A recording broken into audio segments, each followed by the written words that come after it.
여러분 지금 저는 독일 베를린의 슈타지 본부에 와 있습니다. 이곳은 동독이 붕괴되기 전까지 슈타지 본부, 즉 북한의 국가보위부 본부 청사와 같은 곳입니다. 이곳이 북한이 동독이 붕괴된 이후에 슈타지 박물관으로 만들어져 가지고 어떻게 이민들을 탄압했는지를 보여주는 그런 생생한 현장이 되고 있습니다.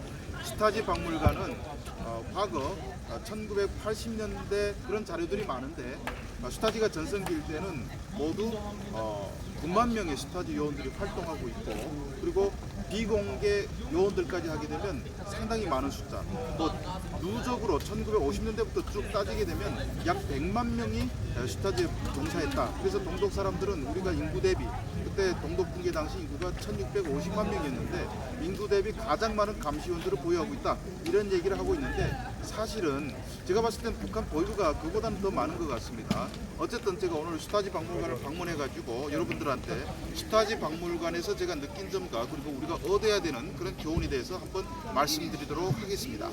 자, 슈타지 본부의 모습을 한번 살펴보도록 하겠습니다. 이렇게 건물들이 생겼고요. 쭉 회색의 건물입니다. 보통 사회주의 국가 연상케 하는 그런 색깔이라고 볼 수 있죠. 광장을 중심으로 해서 이렇게 건물들이 빙 둘러 포위하고 있는 듯한 그런 모습을 갖고 있습니다. 이것이 슈타지 박물관 광장에서 쭉 둘러 찍은 모습이라고 할 수 있습니다.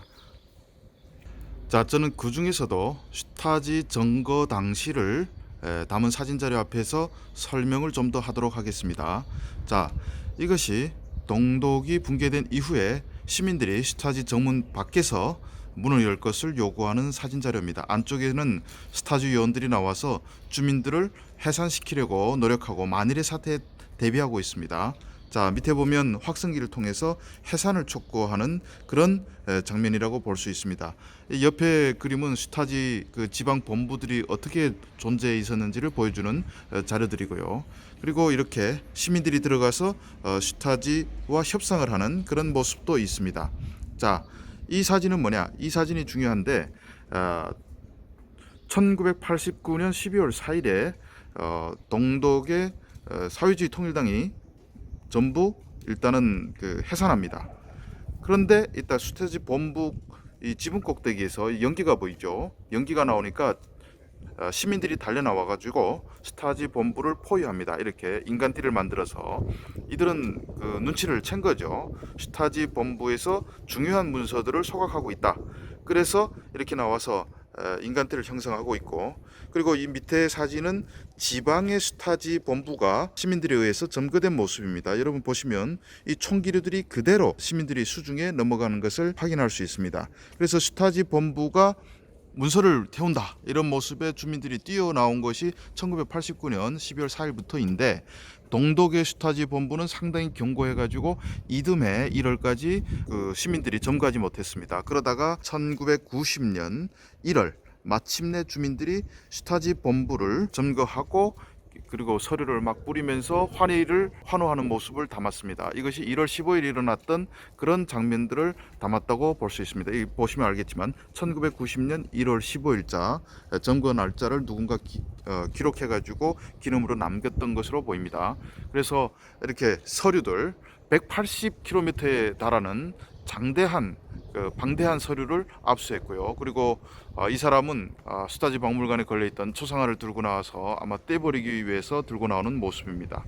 이러한 사진들이 슈타지 박물관 앞에 전시되어 있습니다. 이것이 다 슈타지에서 압수한 서류라고 볼 수 있고요.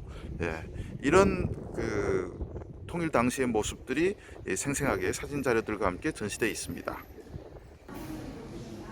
자, 슈타지 박물관 입구를 한번 보겠습니다. 이쪽에 매표소가 있고 그렇게 홀이 넓지는 않습니다. 그리고 앞에 슈타지 건물들이 놓여 있습니다. 조형물인데, 일단은 제가 찍었던 아까 그거 1번 방이 여기가 본부입니다. 여기는 1층부터 3층까지만 방문이 허용되어 있고요. 그리고 여기 15번, 15번이 서도 파견된 간첩들을 관리하던 그런 기관이 있던 부처가 있던 곳이고, 이렇게 되어 있습니다. 이렇게 쭉 참 상당히 방대한 규모를 가지고 있다 이렇게 볼 수 있고요. 그리고 앞으로 보면 여기 평범해 보이는 그런 자동차가 있습니다. 그런데 이 자동차가 바로 주민들을 끌고 갈 때 썼던 그런 차입니다. 이렇게 겉으로 볼 때 냉동 탑차처럼 보이는데 바로 이렇습니다. 여기 아마 호승원이 앉고 저 안에 칸 보이시죠? 문을 딱 닫으면 저렇게 사람을 앉혀놓고 창문도 없는 방에서 이런 칸이 한 5개 내지 6개가 있습니다. 5 내지 6명을 한꺼번에 끌고 갈 수 있는 그런 자동차가 있습니다. 2 Hektar groß ist die Zentrale. Hier ist das Hauptquartier. Hier arbeiten 7.500 Mitarbeiter in verschiedenen Abteilungen. Hier ist das Haus 1. Hier sind wir drinne. Hier ist auch im Original das Büro des Ministers noch zu sehen. 스타지 박물관 2층 전경입니다. 이렇게 쭉 뭐 크지는 않지만은 이렇게 복도가 있고 양쪽으로 전시실들이 마련되어 있습니다. 자, 스타지 박물관 2층에 있는 한 전시 공간에 왔습니다. 바로 이게 스타지 역대 사령관들을 묘사한 전시물입니다. 이 사람이 스타지 1대 사령관입니다. 그리고 그 후임자고, 그리고 지금 주목해야 될 인물이 바로 스타지의 3대 사령관입니다. 에릭 밀케라고 오래 살았죠. 거의 한국 내로 94세 살았는데 이 사람이 1957년에 스타지 사령관이 돼서 동독이 무너질 때까지 30년 넘게 스타지 사령관을 지냈습니다. 쉽게 말하면 북한의 보위 사령관을 30년 동안 했다는 거죠. 그래서 이 사람은 이렇게 동독에서 주는 각종 훈장들을 다 받았습니다. 레닌 훈장도 있고 스탈린 훈장도 있고 영웅 칭호도 받았습니다. 자, 그런데 제가 분노하는 지점이 바로 이것입니다. 이 사람이 30년 동안이나 스타지 사령관을 지냈지 않습니까? 그런데 동독이 무너진 이후에 이 사람이 어떤 처벌을 받았냐? 정말 거의 아무 처벌을 받지 않았다고 볼 수 있습니다. 그래서 반인륜적 범죄에 대한 처벌은 하나도 받지 않았습니다. 저는 이 지점에 대해서 통일 이후에 사법 이런 권리가 한국에 넘어가는 것을 절대 반대합니다.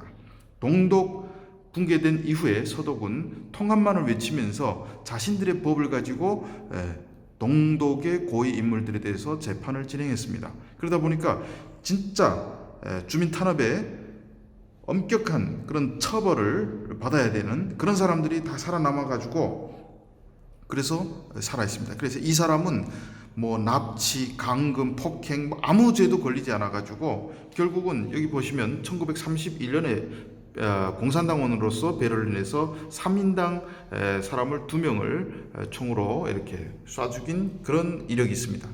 이걸 그냥 걸고 들어가지고 5년을 받았다. 오늘 받았지만 어쨌든 반인륜적 범죄에 대해서는 아무 처벌받지 않고 94세까지 살았습니다. 만약에 북한에서 보위사령관이 북한 정권이 무너진 이후에 이처럼 아무 처벌도 없이 천수를 누리고 간다. 이게 있을 수 있는 일입니까? 동독에서 우리가 배워야 되는 교훈이 바로 이것이 아닌가 싶습니다. 처벌.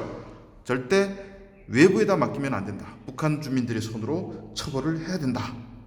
이런 교훈을 이 사람, 스타지 사령관, 30년을 지낸 이 스타지 사령관을 통해 가지고 우리가 알 수 있습니다. 자, 제가 스타지 박물관 3층으로 올라가고 있습니다. 이 3층에는 장관실이 있던 곳입니다. 이렇게 복도가 있고 양쪽으로 이렇게 장관실이 있는데 일단은 이쪽으로 먼저 들어가 보시면 이게 바로 장관실 집무실입니다. 그래서 이 방으로 들어가게 되면 무엇이냐? 이렇게 타자 치던 공간 있고 비서가 일했던 공간입니다. 그리고 이쪽은 아마 대기하고 있는 그런 공간이라고 볼 수 있죠. 그리고 여기가 바로 장관의 집무실입니다. 그래서 이게 회의 공간이 있고 그리고 이게 접견실 같고 저 앞에 장관이 일하던 자리입니다. 이 장관이 일하던 자리 뒤에 이렇게 서류 보관함 있고 전화기가 석대에 있고 스타지 장관의 자리라고 하기에는 정말 나름 검소하게 꾸려졌다 이런 느낌을 받았습니다. 그리고 또 프라이빗한 룸이 있는데 여기 들어가 보면 이렇게 소파도 있고 이게 뭘까요? 개인 비서가 활동한 곳이 아닌가. 하나 더 들어가면 여기가 진짜 개인 방이었던 것 같습니다. 이렇게 소파들이 있고 침대까지 있는 거 봐선 여기서 잤다 이렇게 볼 수 있고 저 안에 화장실이 있습니다. 그러니까 이것은 스타지 사령관이 머물던 공간이다. 30년 동안 이렇게 검소하게 썼으면 나름 동독의 공산주의자들은 북한하고는 비교 안 되게 검소하게 생활을 한 것 같습니다. 자, 장관실과 연결되는 공간 보시면 이곳은 뭐 소파도 있고 테이블도 있고 아마 제가 용도로 추정해 봤을 때 간부들이 모여서 이야기도 하고 다과도 하는 그런 공간이 아닌가 싶습니다. 그리고 진짜는 바로 이 공간입니다. 이 회의실입니다. 예, 저 앞에 슈타지 사령관이 앉아 있고 그 밑에 부사령관들을 포함한 쭉 나머지 직원들이 앉아 있고 그리고 옆에는 지도도 있고 여기가 바로 슈타지 30년 동안 온갖 지시가 내려지고 모략이 꾸며졌던 그런 공간이다.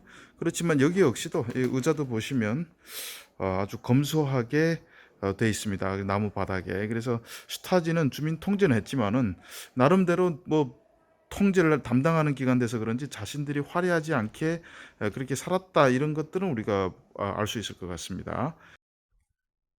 자, 여러분 이제부터는 자료 화면을 통해 가지고 우리가 북한 보위부를 접수할 때 어떻게 해야 되는가 이런 점에 대해서 한번 말씀드려 보려고 합니다. 슈타지 박물관이 국민들한테 점령된 사건, 이건 아마 북한에 엄청난 충격을 줬을 겁니다. 그래서 북한도 그 장면을 보고 준비를 철저히 잘 해놨을 겁니다. 그리고 슈타지 본부를 진입할 때 일단 그 슈타지 종사자들은 총을 들고 막았다고 합니다. 그래서 심지어 시민단체들도 무장을 해가지고 들어갔다 이런 설명을 들었는데 북한은 오히려 그런 저항이 더욱 심할 것으로 보입니다. 왜냐하면 보위부에 있는 자료들이 몽땅 드러나는 경우에 보위부 요원들은 처벌을 불가피하게 받을 수밖에 없고 그 처벌 강도는 독일과 비교할 수 없이 엄청나게 클 겁니다.